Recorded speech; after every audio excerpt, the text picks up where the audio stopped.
Hello and welcome to MindShifters Radio. I'm Tim Hayes. I'm your host for the first hour, and today is Monday, May 3rd, 2021.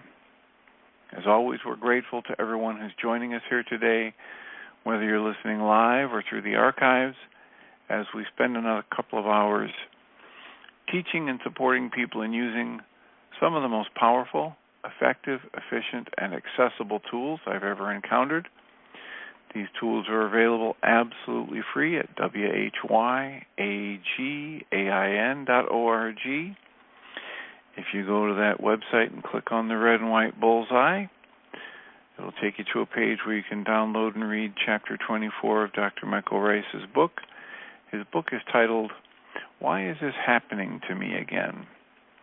And that chapter of that book contains a narrative description of the primary tool in this work. That tool is called the Reality Management Worksheet, sometimes called the Reality Management Wake-Up Sheet. And it's a tool I've been using to great advantage for over 16 years to improve the quality of my life, manage my emotions, improve my relationships, and turn any negative emotional state I have into part of that infallible guidance system that each of us was gifted.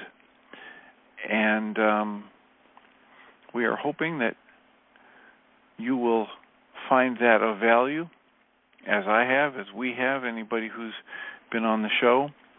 And you can also download the actual worksheet process absolutely free. It's a PDF file of an 8.5 by 11 sheet of paper that has some statements and questions on it. And if you fill that out and do it consistently over time, you will probably see, as most of us have, tremendous benefits in your life.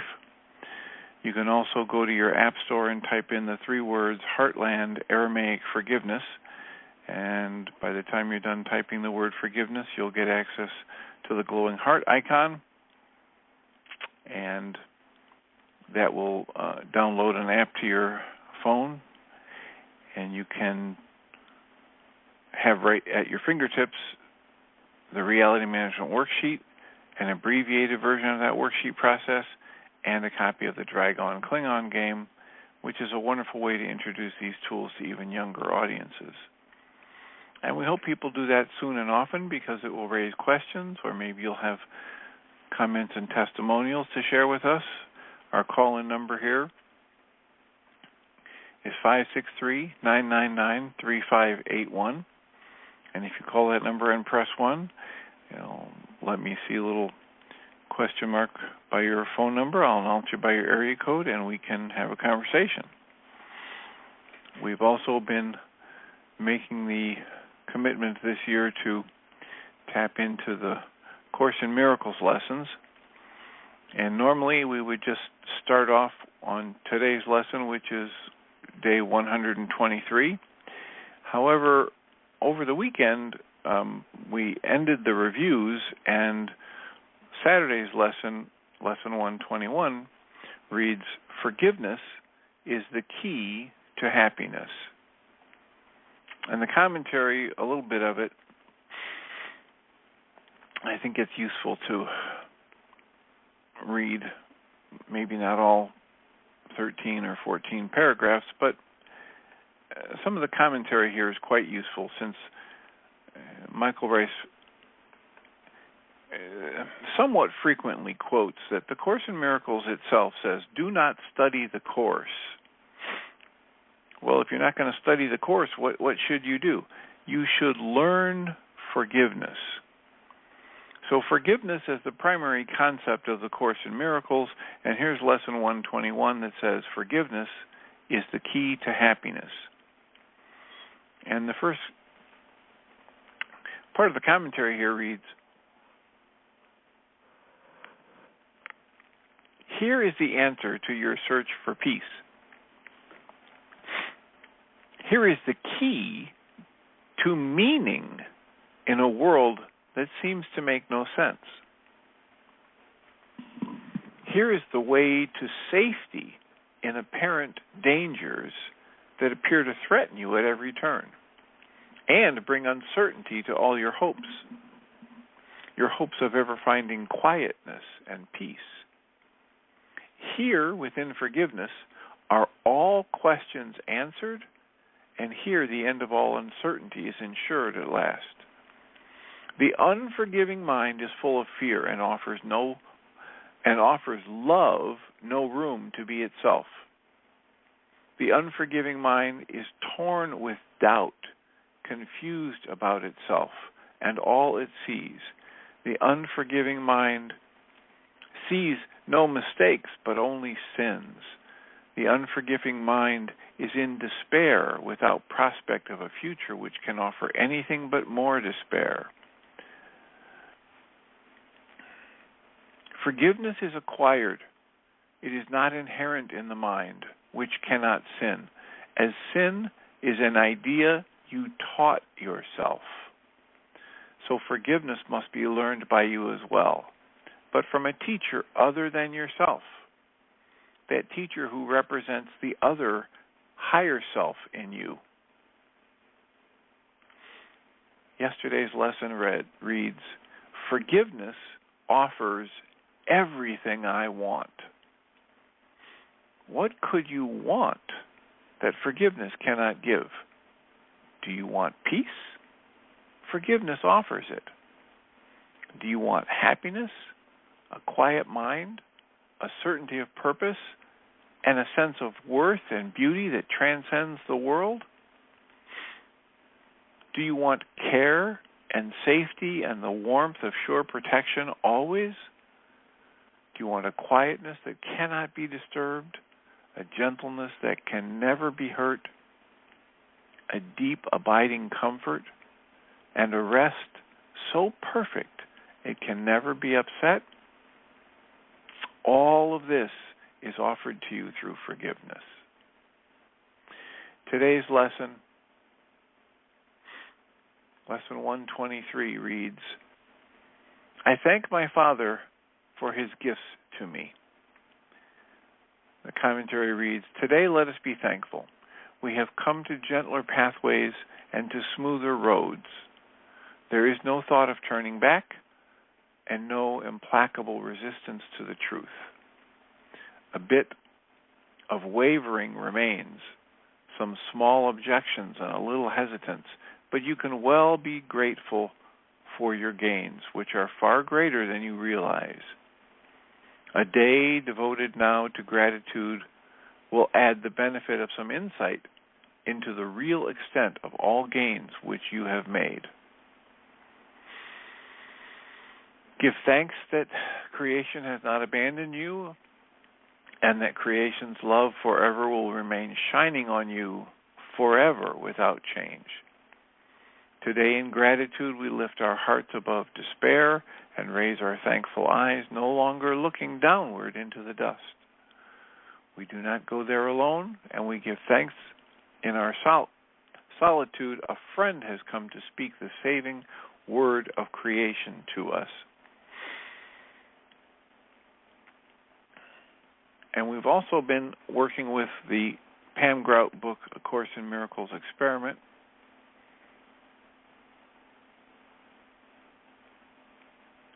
And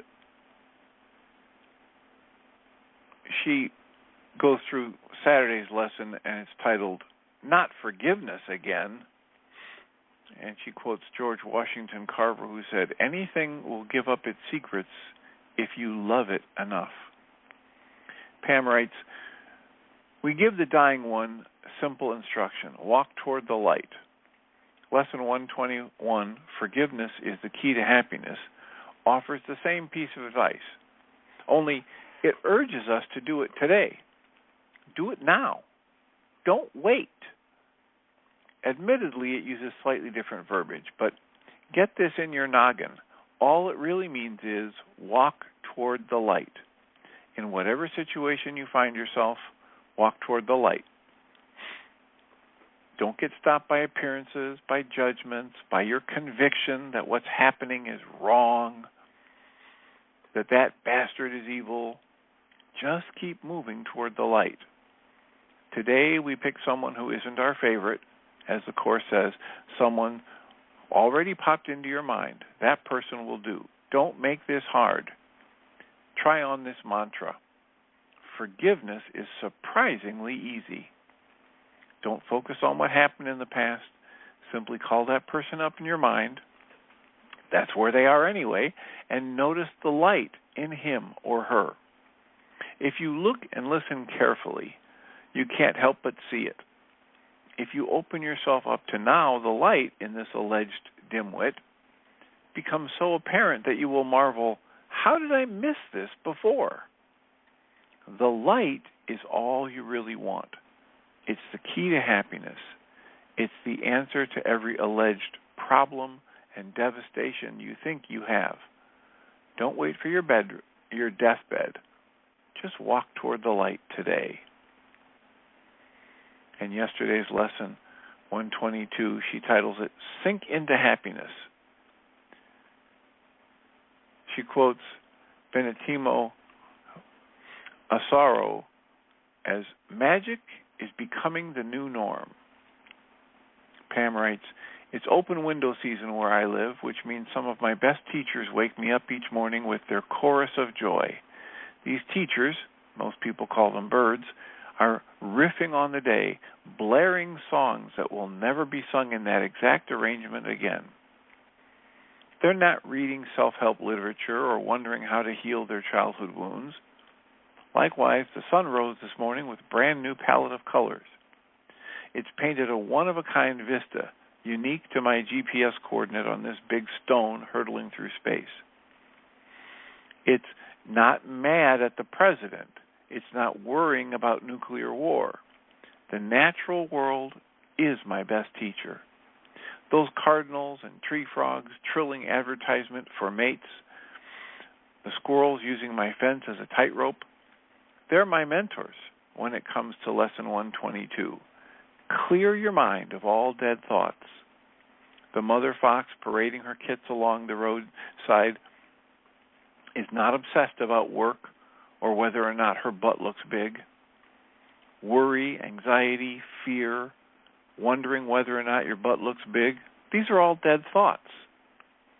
Being glued to a smartphone or a box with 292 channels, they're all dead thoughts. Forgiveness, which this lesson promises will give me everything I want, is simply letting go of all dead thoughts. And that's anything that's not happening right this very moment. Today I step outside. I listen to the soundtrack of nature. I check out the new episode playing every hour in my backyard. I'm going to follow my mentors in the natural world who neither toil nor sow, neither worry nor fret. Dead thoughts be gone. And finally, 123, the lesson for today, Pam Grout titles it, You Can't Make an Elephant Purr, and Other Reasons to Give Up Resistance. She quotes Cheryl Strayed, who said, Don't surrender all your joy for an idea you used to have about yourself that isn't true anymore. Pam writes, A Course in Miracles is about developing a different operating system, about hooking into a broadband frequency through which blessings can freely flow. According to Lesson 123, I thank the dude for its gifts. It's a day to celebrate how far I've come, a day to give up resistance. To resist life is as futile as trying to make an elephant purr. It only makes me miserable. I can try and try, but fighting, fixing, focusing on what's wrong is like driving the wrong way down a one-way street. But I can turn around. I can move with the flow of the universe. I do this by taking my attention off everything that I think sucks. All those problems I think need fixing. All those issues I have with so-and-so, or with my job, or with my body.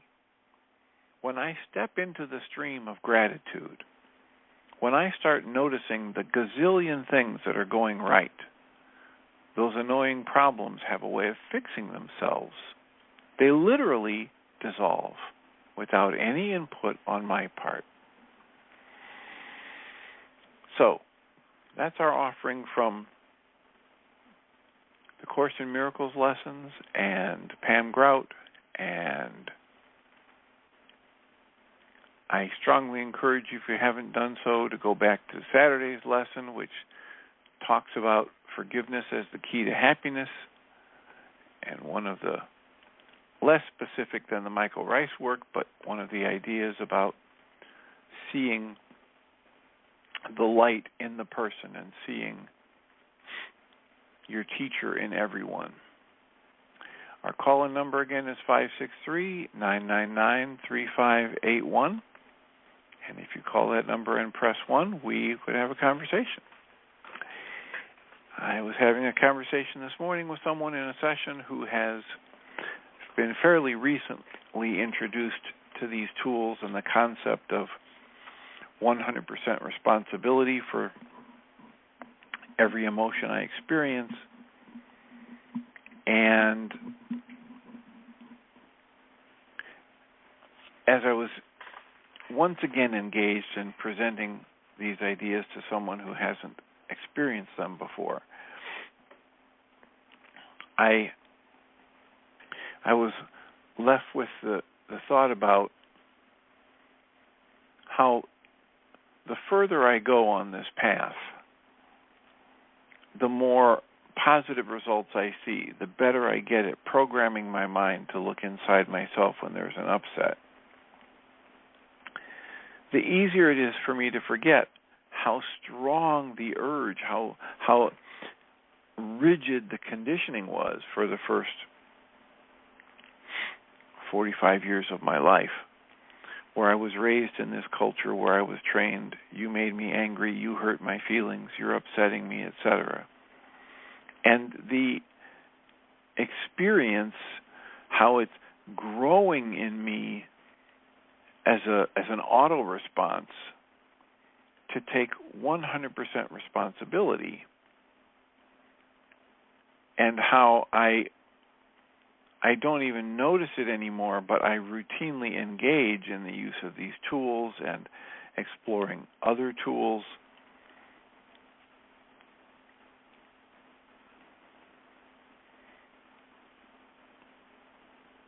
And I get, weird looks from people sometimes when I talk about the experience of liberty, when I understand that even though someone may have done something that, and any neutral observer would label bad, wrong, horrible, tragic, etc., my growing awareness, my continuing to work with the tools under the observation that, yes, what that person did was bad or wrong or illegal or immoral or whatever, and that's not what's causing my upset in this moment. And the more I can step into that realization and apply the tools that help me dismantle the negative response, the better my life gets. No questions. There's no debate about it. There's not an atom in any fiber of my being that questions that anymore. I hold energetic impressions. We call them thoughts or beliefs if they've been practiced long enough. And those energetic impressions, those thoughts, those beliefs,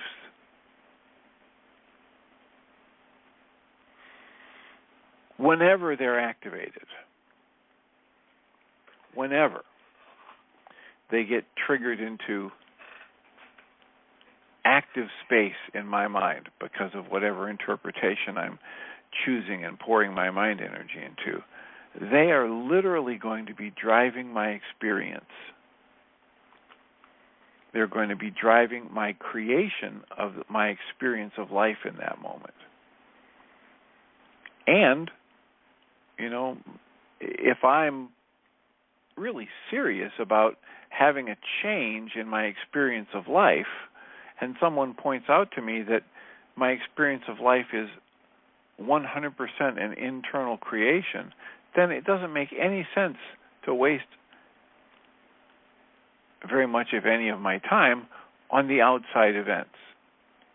And it makes very good sense, to me anyway, to redouble my efforts to focus energy on what is the internal process.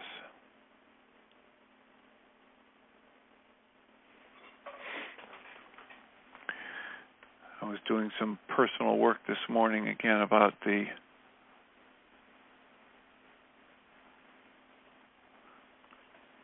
what Course in Miracles would call grievances. And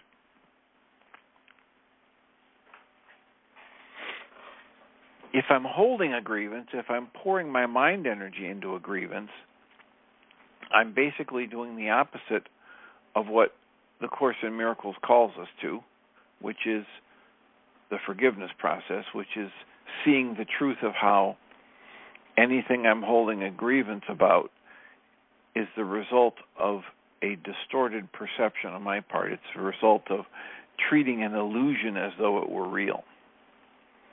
And in whatever way possible, the sooner I can see through the illusion and see the truth, as Krishnamurti would call us to, and see the false masquerading as the truth, the sooner I do that, the better my life gets.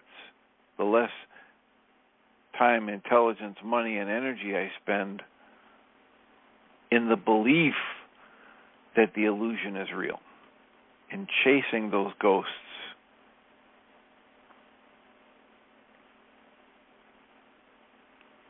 But the energy patterns that we call thoughts, or the crystallization of those energy patterns, which we might call beliefs, or arthritis, or back pain, or migraines,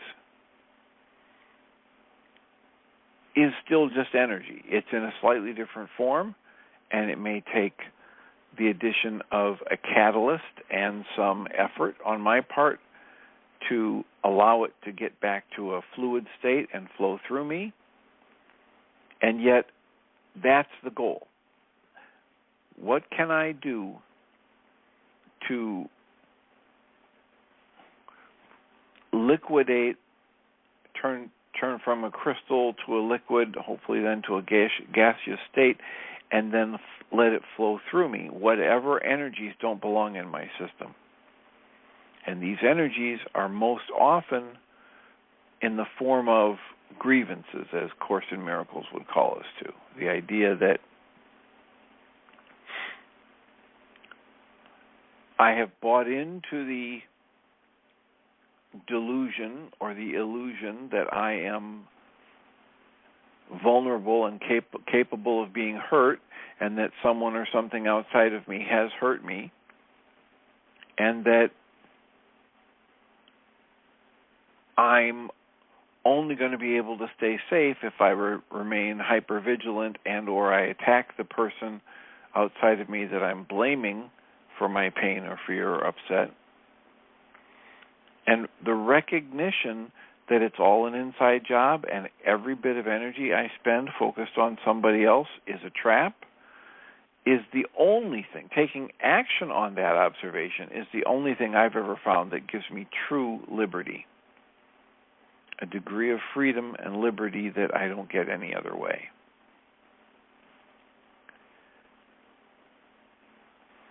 And I was rather shocked this morning as I was doing some of my own work to realize how, and then talking to somebody who's brand new to this, how clearly over such an extended period of time I have observed how consistently and effectively this works.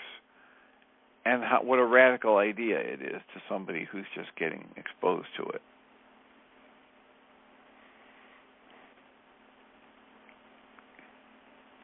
I think we were talking Thursday night in the support group about the shift in perspective that can happen when I do the right worksheet, when I use the reality management worksheet to map out what my mind is telling me about what's causing my upset. And I get very clear about it, and then I get very clear about what my mind is telling me has to happen before I'll be able to be safe or happy or comfortable or content again. And then I let the process of canceling that goal open my mind to a different level of perception, and then ask to be shown, put myself in that passive observer position, willingness to be taught kind of thing. And I have had several worksheets in my life where when I did that and canceled that goal, I got an insight that was so dramatic that it changed my perception of events so radically that it just shocked me. I mean, it literally...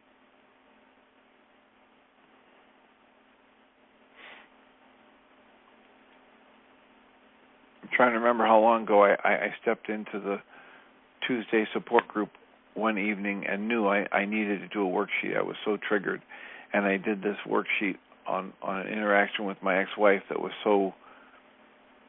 that had left me so upset that when I got the insight from that worksheet, it shifted my perception of the events so dramatically that it was a shock to my system. Even though I'd been doing this type of work and using worksheets for, 8 or 9 or 10 years at the time. And I'd never had one that shifted my perception so dramatically, or I'd never had such a dramatic shift in perception. I probably should say it that way, because it's not the worksheet that's shifting my perception. It's just the internal process that gets engaged when I'm willing to see what is there to be seen. And minutes before doing that worksheet, I was absolutely convinced that I was in the right and the person I was doing the worksheet on was in the wrong, in spades. And in the blink of an eye, in the time it takes to do half a breath, I got to see an entirely different way to interpret exactly the same data points. And that shift in perspective drove such a shift in perception that it wasn't possible for me to see any validity in my initial interpretation. And I want to keep doing that. I want to keep clarifying my perception. I want to keep improving my ability to recognize the earliest warning signs of my upset and engage the use of tools that can help clarify my perception. Because if I'm walking around, stumbling around, absolutely blind, and thinking that I see clearly, I'm a danger to myself and others. Quite literally. It's the dynamic that has me fumbling through life, creating and then hating the drama and trauma and blaming it on everyone and everything around me. And quite literally, what I have come to observe through the use of this work and the application of these tools in my own life is that every time I'm angry, every time I'm sad, scared, emotionally hurt, upset in any way. I'm blind in the sense that I am not seeing things accurately at all, and I'm trying to convince the rest of the world that I'm seeing it accurately, but I have blinders on, and I'm willing to fight sometimes, oddly enough, to my death for what I believe is right. Without, and until I had learned this body of work, without realizing that the very presence of anger in my system is all the evidence I need to know that I'm the one who's in error in this perception. Yeah, that doesn't mean I'm not the only one, or that I am the only one who's in error. There might be errors being made by others. People, as I said before, they can be doing things that are nasty and hurtful. And however, if I have anger or fear or bitterness or hurt or resentment up in my system, I can know without any doubt whatsoever that I'm not seeing things clearly, that whatever's going on in anyone else in any situation is irrelevant to the negative emotions I'm experiencing.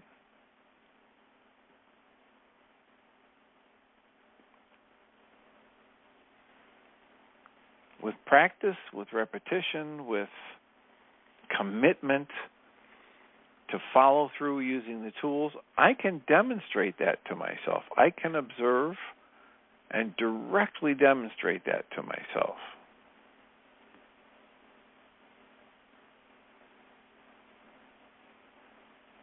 So that's what we're offering in this work.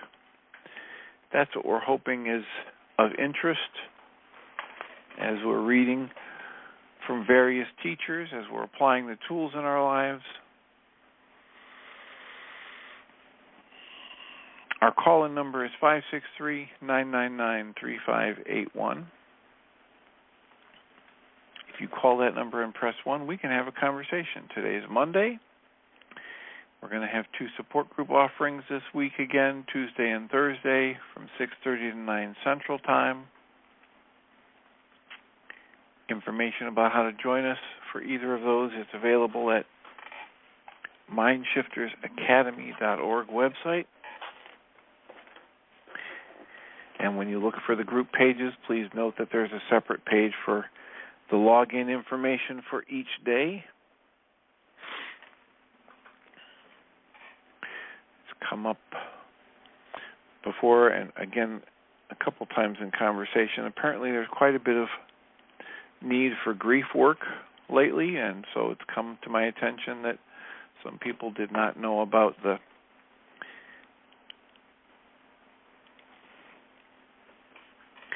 lecture that's available absolutely free and the associated handout for anybody who's doing grief work or processing. The title of the talk is Saying Goodbye to Good People Without Saying Goodbye to Good Memories, and it's available at MindShiftersAcademy.org under the Educational Materials page. And it is an amazing tool that's improved the quality of my life and really helped with quite a few people over the years I've shared it with. It's a tool that came not from a book or a psychology lecture. It came from a friend I had who taught me as we went through our own life relationship. And I have built on it and refined it over the years and done a number of presentations about it, and we finally got a good copy of that, and it's available now free at MindShiftersAcademy.org under the Educational Materials page.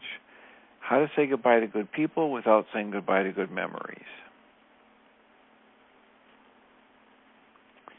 And more we have people who are living longer and experiencing loss and wondering how to process those losses and think about them differently. And if you're one of those people, I am glad to be able to offer that almost 2-hour lecture absolutely free.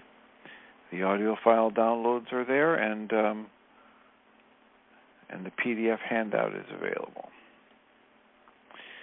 PDF of a list of categories that one might use to review their relationships and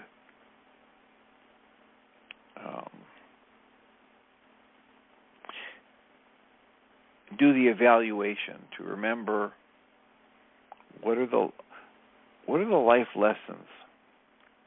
What are the ways in which my life is better, different, more challenging from having had an experience with one person or another in my life? And to understand that it is entirely possible to go through a major life loss and spend the tiniest fraction of my time in grief compared to the time I spend in the joy and appreciation for all that relationship brought into my life, for the energies that we have shared and the life lessons that we have given each other.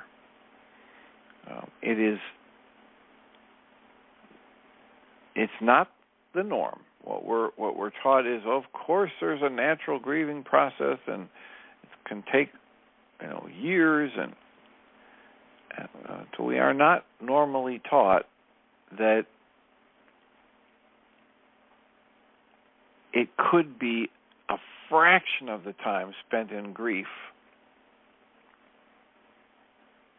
and the vast majority of my time spent in appreciation, joy, aliveness, sharing the life lessons, sharing the knowledge of that person and my experience with them, with others, in a way that blesses everyone.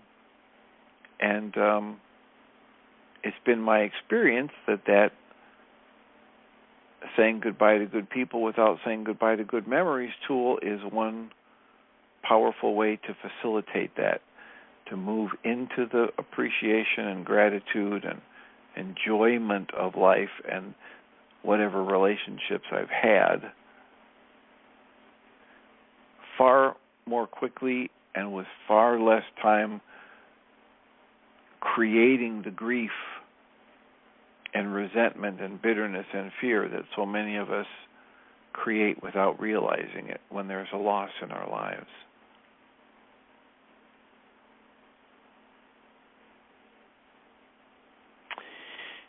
So, 563-999-3581. We have almost 20 minutes left. How can we support you today? What's on your mind? What would be of service to discuss? What topic would you like to suggest? I did an interview on Thursday or Friday with a gentleman from Mission 22. Mission 22 is based out in Oregon, and if you know somebody who's a veteran who's struggling, if you know somebody that knows somebody that's taken their life as a veteran, Mission 22 might have some good resources for them. They have committed to trying to end veteran suicide, and they're using veterans, and they're using research, and they're using a full range of tools to help teach the recovery and resiliency is one program they have to teach veterans how to build their minds, their bodies, nutritionally, psychologically, community support, etc., so that they can recover from the traumas they've had and they can reintegrate into our communities more quickly and in a healthy way. So if you know somebody who's a veteran, if you know somebody who's a family member of a veteran, that's yet another resource. We've done several interviews with the On Your Mind podcast hosted by Journey's Dream related to veterans and helping them reintegrate into the community and heal from trauma, etc. And that interview might be available a week from tomorrow or 2 weeks from tomorrow. I'm not sure exactly when. So that's another thing we could talk about. Do you have a suggestion for an interview? A book we should read?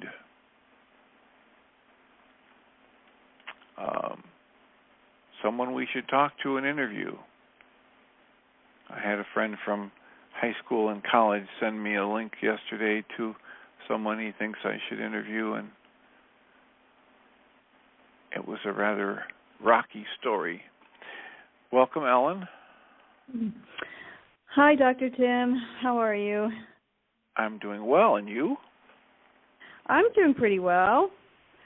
Something you were talking about earlier reminded me of something that happened over the weekend, and just sitting here trying to kind of put it together in my mind. I mean, I did do some thinking about it before, but it kind of has me a little bit baffled, and it has to do with making mistakes.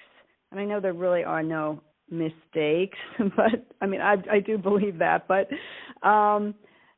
growing up, my parents were pretty much at war with each other, and so what I observed was that they were always looking. They were really trying to find the other one, like, screw up so that they could then put them down about it.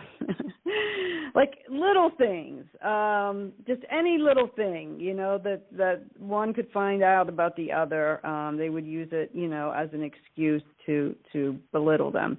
And so I think, I probably really grew up really being afraid of making mistakes because of what I observed, kind of like the punishment that my parents would get from each other for making mistakes. And I know the Course says, there is no sin, there are only mistakes. Well, to me, I think a mistake is, pretty fearful. But what my experience has been as an adult is that I keep finding myself in situations where I'm finding other people's mistakes. Like, not only am I finding other people's mistakes, but I'm in a position where I have to say something. Like, I have to disclose the fact that they have made a mistake. Like, for example, in my job, like I used to review people's work. And so if I found an error, it was my job to notify the person that they made a mistake and they needed to correct it. And this was the part that was always so, like, I didn't really care. Everyone makes mistakes, you know what I mean? Like, it doesn't make me think anything less of people when they make mistakes. But having to tell them, I always felt like it was so difficult for me to have to point out other people's mistakes. And it's like continuing. Now I'm not working any longer, but like, for example, last Friday I took my car in for some work, and when they told me it was done, I went to get in the car and I noticed the knob on my stick shift was missing. And I was like, okay, well, obviously there's a problem here. I need to go tell them. And it didn't just fall off because, I checked the whole interior of the car and it wasn't in there. And so, the service manager came out and he's like, oh, it must have fallen off. And he's searching through the car. So finally he calls out the guy who worked on my car. And he's just standing there like looking and saying, no, I don't know anything about it. And I'm just like, I didn't just walk away, right?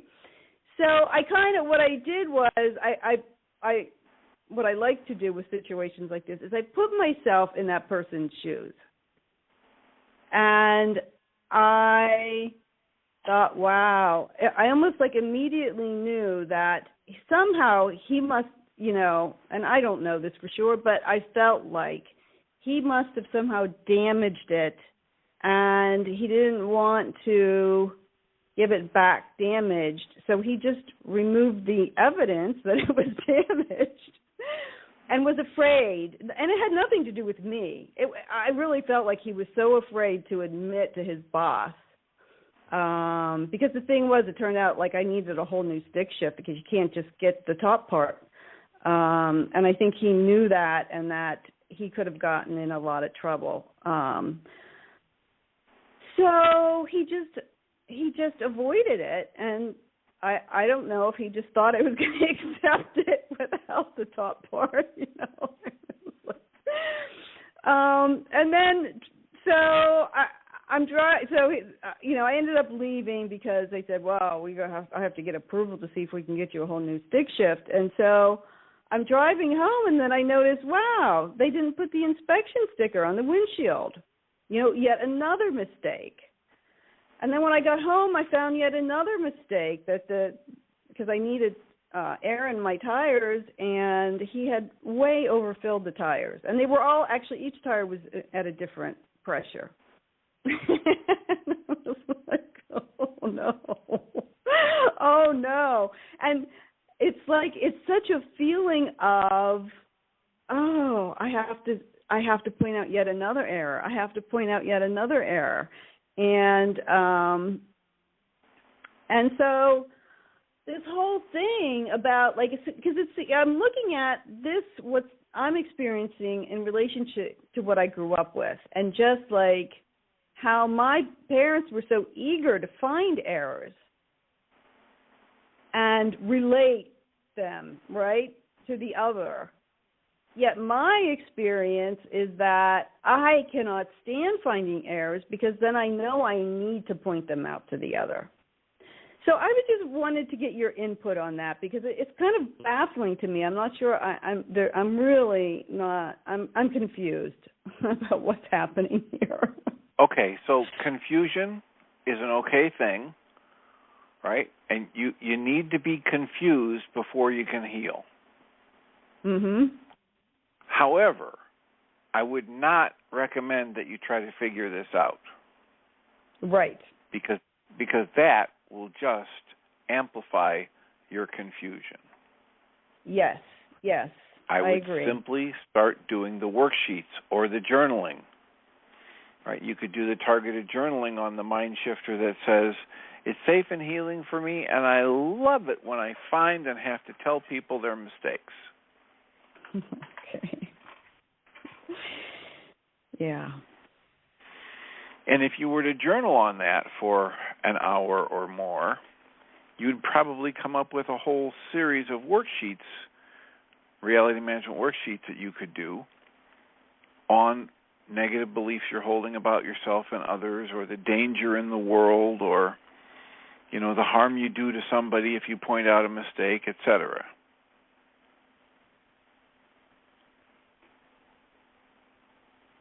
Yeah, and it seems to me just my whole definition of mistake, because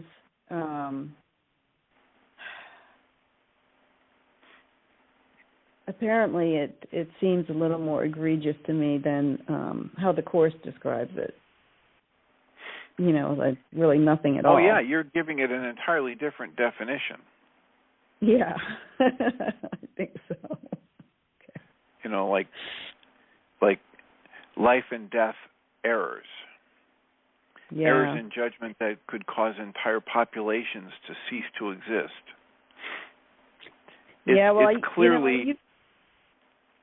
It's clearly just loaded with trauma in you, whatever the definition is. Well, I used to have this recurring nightmare, and I haven't had it in years, but for many years I had it over and over and over again. which was my mother was a bird breeder, and in the dream, she wanted to take a vacation, so she asked me to look after the birds for a week. So I said, sure, no problem. The only problem was I forgot. And it was like maybe 5 days into the week when suddenly I remembered that I had not gone over and fed or given water to all these birds, all of her birds. And I was this dream, I would wake up so devastated. I would be terrified to even go over to her house to see. Now, what to be clear, to clarify, is this a real-life event that you forgot to go feed and water the birds for a week? No, it was a dream. Okay, this is just a dream. Yeah. It's not a dream that's mimicking a literal event.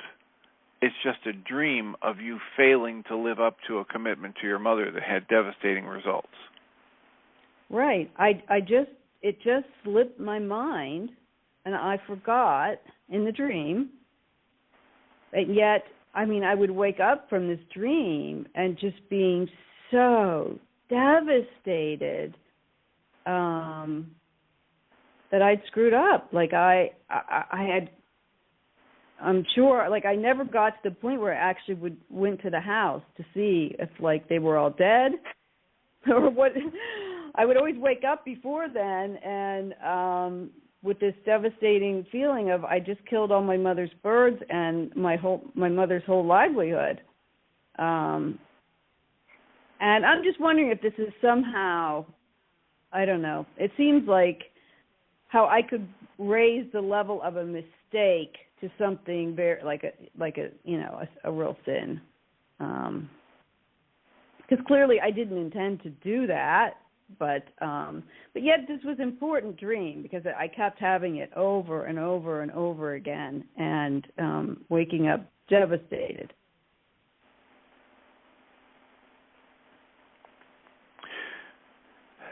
And so, do you still have that dream? No, I don't. Do you have any similar dream? I had one once about plants where I killed all the plants. No, I mean a similar theme recurring dream. Oh, no. Okay. Do you still have strong negative emotional states generated when you think of that dream? Yeah. Like just right now I can Okay, then there's still work to do on it. So even if you're not conscious of having it, there's still work you can do on it. Okay. So you could do the worksheet as though you actually did the event that's in the dream. Okay. What's my emotion? I have this sick feeling in my stomach. I have this grief. I have this terror. I have this self-loathing. And I can do the worksheet on each of those emotions as though I actually forgot to feed my mom's birds for the first 5 days of the week, and they all died, and her livelihood was crushed. So the negative thought about myself, I've ruined, I because of my mistake, I've ruined my mom's livelihood. I've ruined my relationship. She'll never trust me. Whatever the thought is. And there can be a whole slew of worksheets you could do on that, and it would be a very productive thing to do. How do we know that? Because when you think of that dream and recount it, the emotions are still there. Yeah, well, I feel like my heart racing just telling you about it. Excellent. That means the more work you do on it with the worksheets and the journaling, the more of your own personal baggage from various issues you will unload. Yeah.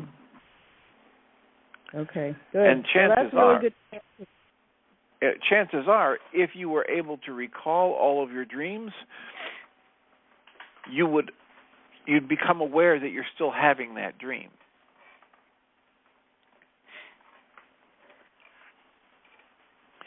because, the wisdom behind dreams is it's just my mind processing things that I'm either too busy or too defended to be aware of during my waking hours. But it's still just my mind processing things. So if I have an important dream and I don't quite understand it, I don't need to worry, because it'll keep coming back until I get the message or until it finds a different way to send that message.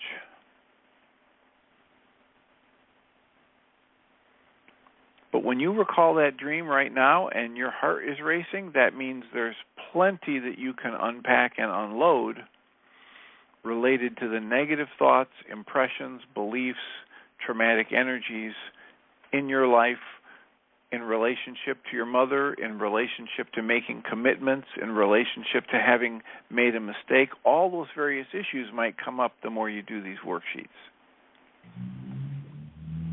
Yeah, and it's the whole idea of forgetting. Because I used to think about this like, well, I don't think forgetting, like that, it's not intentional. But yet, and then I think about, in order to come to this level of reality, we had to forget who we are. And so it's that whole idea of forgetting that just terrifies me, because look at what can happen when you forget, but yet what can you do about it? You know what I mean? It's like it's not something you're doing intentionally, you're just forgetting. And so there's a terror for me about forgetting. And probably that would be part of the motivation to do the worksheets, is you can dismantle the terror. Yeah. You can dismantle the energy in you that still carries the terror. You can dismantle some of the false beliefs and negative thought patterns that continually create the new terror energy. And it's accessible every time you become consciously aware of it.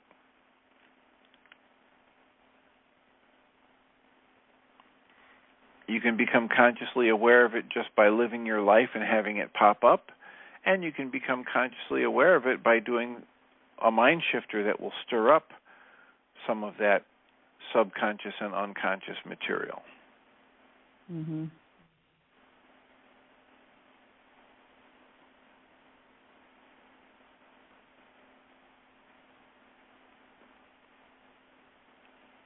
Okay. Looks like I have a... And as you do that, you'll continue to unravel what are some of the definitions and meanings that you have loaded for various words like mistake and sin and commitment and relationship and forgetting. And it's for most of us in our minds, that's a rat's nest of connected statements and beliefs and energies. And the more we can unpack it, the better our lives get.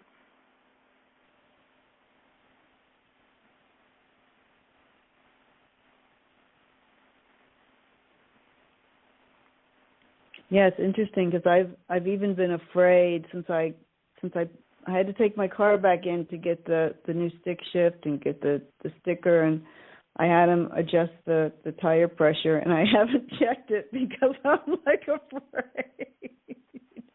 Oh my God, isn't that? It seems so silly. I'm afraid that the tire pressure isn't right. But clearly, the mistakes, the errors, the pattern of behavior that's happened between you and this car dealer or car mechanic is just a gift. It's I just know. a gift, because it's not causing any of this fear. It's just letting you know you've been carrying around these beliefs and energies perhaps for decades. And as you become aware of them in the presence of the willingness to use and the knowledge of tools like this, it's a gift, because then I can undo some of that. I can put down some of that baggage I've been carrying. I can dismantle some of those false beliefs. So I just realized we've gone the full hour, so thank you so much for your time and questions. Thank you. I will mute you and get ready for the handoff with reminding us that we come from love, We're made of the stuff we call love. We actually are love, and everything else is false. Welcome, Jeannie Rice. Thank you, Dr. Tim. Good conversation. Appreciate you. Take care.